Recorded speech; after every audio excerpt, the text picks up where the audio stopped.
assignment 2, I had category 2 social media, and then my subtopic was social media, the advantages and disadvantages of social media in the elementary classroom. The main thing that I learned from assignment 2 was that social media is so much more than just Facebook and Twitter. It's any platform in which people can communicate and share thoughts and ideas online. So this could be things like student collaboration, where they're working together online, student assessment. You could give them some kind of discussion post where they have to assess what they know and what they don't know. It's also excellent for parent communication, but also for student communication. They like to communicate via social media as well.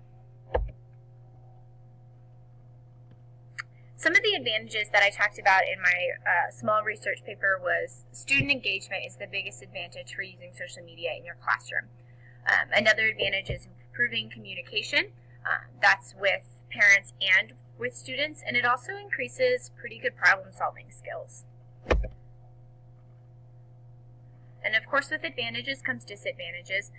Some of the disadvantages that I discussed in my paper is the maturity level. Depending on the age level that you're trying to use social media with, you have to be careful and knowing the maturity level of your students.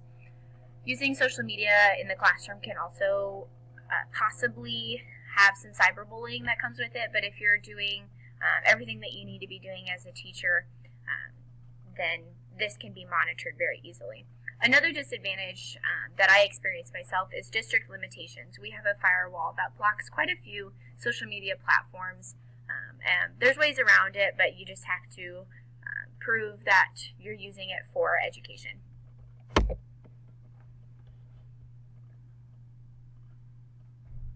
Lastly, my takeaways from this assignment is just getting more comfortable using social media in my own classroom. I'm already planning a lesson that's involving social media for my class next week.